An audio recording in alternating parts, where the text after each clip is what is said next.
बदतमीज बहू। सभ्यता से भरपूर शास्त्री परिवार की इकलौती बेटी मोहिनी को बचपन में ही पढ़ाई के लिए विदेश भेज देते हैं, जहां से वो सालों बाद ग्रेजुएशन पूरी करके इंडिया वापस आती है, जो अब संस्कार, सभ्यता, संस्कृति जैसी चीजों से कोसों दूर होती है। एक सुबह मोहिनी शॉर्ट ड्रेस पहने, कानों में हेडफोन लगाए जोर जोर से इंग्लिश गाने गाती हुई घर में घूम रही होती है।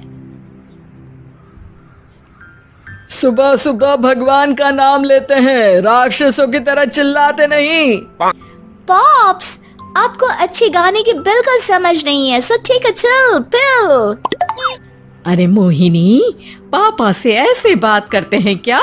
सारी तमीज भूल गई हो। ओह मॉम प्लीज, इतनी बड़ी भी कोई बात नहीं हुई, सो डोंट ओवर रिएक्ट।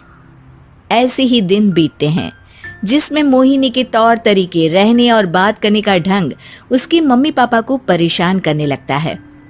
भला कोई मानेगा कि ये मेरी बेटी है? रीति रिवाज और संस्कारों से तो इसका दूर दूर तक कोई नाता नहीं, और अब तो लगता भी नहीं कि कभी होगा। अरे ऐसे कैसे नहीं होगा? लड़कियां सारे नखरे अपने माँ बाप को ही दिखाती है।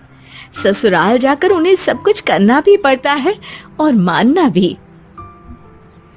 पत्नी की बात शास्त्री जी समझ जाते हैं और कुछ ही दिनों में अपने से भी ज्यादा धार्मिक परिवार में निखिल के साथ मोहिनी का रिश्ता पक्का कर देते हैं। रिश्ता तो पक्का कर दिया, पर यहाँ मोहिनी को कैसे मनाएंगे? शादी ब्याह के मामले में आटे में नमक जितना झूठ तो चलता है जी। इसी तरह एक के बाद एक तिकड़म लगाते हुए दोनों मिलकर मोहिनी को शादी के लिए तैयार कर लेते हैं और मोहिनी निखिल की शादी हो जाती है, जिसके अगले दिन से ही मोहिनी दोबारा अपने पूरे अवतार में शॉर्ट ड्रेस पहनकर घर में घूमने लगती है। बहू को ऐसे देख सास की आंखें फटी की फटी रह जाती हैं। अरे ये क्या बेशर्मी है, हमारे घर की लड़कियां जींस तक नहीं पहनती और तुम बहू होकर इतने छोटे कपड़े पहनकर पूरे घर में घूम रही हो।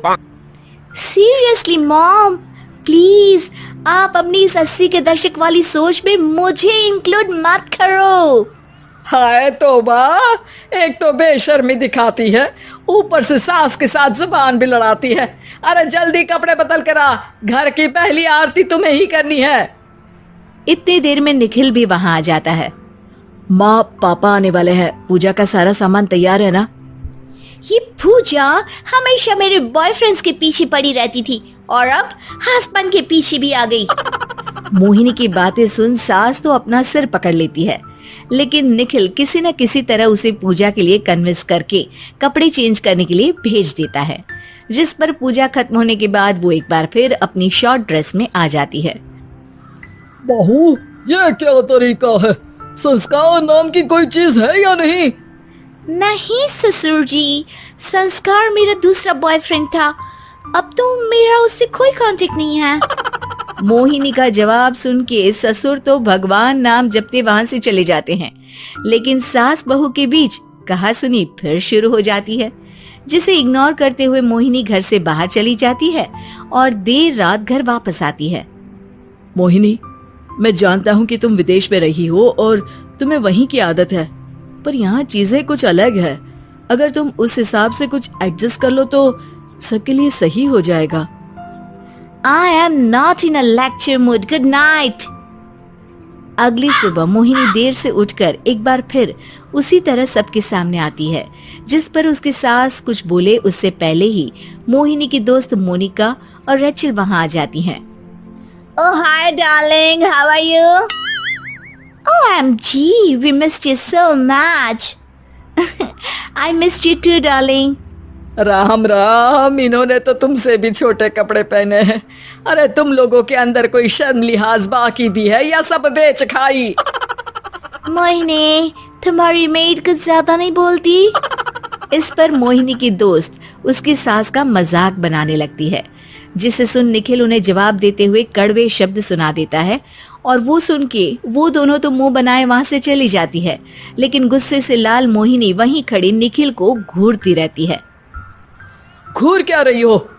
तुमसे शादी की ये सोचकर कि विदेश में पढ़ी लिखी हो, घर में कोई पॉजिटिव चेंज लाओगी, अपनी करियर के लिए एम्बिशियस होगी, पर अपने इस बिहेवियर से उस पढ़ाई के साथ साथ अपने मम्मी पापा के नाम को भी डुबो रही हो। अगर तुम्हें ऐसे ही हाल रखना है तो यहाँ रहने की कोई जरूरत नहीं है। निखिल की बातें सुनकर मोहिनी रोते हुए घर छोड़कर अपनी मम्मी पापा के पास वापस आ जाती है। ससुराल में सब कुछ ठीक तो है? वो अपने आप को समझते क्या है? मोहिनी पर चिल्ला रहे हैं? मैं क्यों उसके इशारों पर चलूं? मैं अपनी लाइफ अपने तरीके से जीना चाहती हूँ और वो ना आप लोगों को मंजूर था और ना ही उन्हें है। तुम यहाँ नहीं रह सकती। अपने पापा की बात सुन के मोहिनी हैरान रह जाती है। हाँ, तुमने बिल्कुल सही सुना। अगर तुम्हें अपने इस घमंड, बेशर्मी और बदतमीजी में ही जीना है तो तुम यहाँ भी नहीं रह सकती। बेटी, मैं मानता हूँ हमारे यहाँ रीति रिवाज बहुत मायने रखते हैं और हमने उन्हीं के ओवरडोज से बचाने के लिए तुम्हें विदेश भेजा था। एक लड़की जो शादी करके घर और बच्चे संभालती है, उससे तुम अपने आप को ज्यादा समझ सको इसके लिए भेजा था। तुम उससे ज्यादा समझो और बनो, पर तुम तो किसी दूसरी ही ट्रेन में चढ़ गई बेटा। उसके मम्मी पापा बहुत देर तक मोहिनी को सारी बातें समझाते हैं, जिन्हें सुनकर मोहिनी को अपनी गलती का एहसास होता है। वो जॉब ज्वाइन कर लेती है और ससुराल वापस आकर उन्हें मॉडर्न बनाती है और खुद भी कुछ रिवाज सीखते हुए खुशी से रहने लगती है।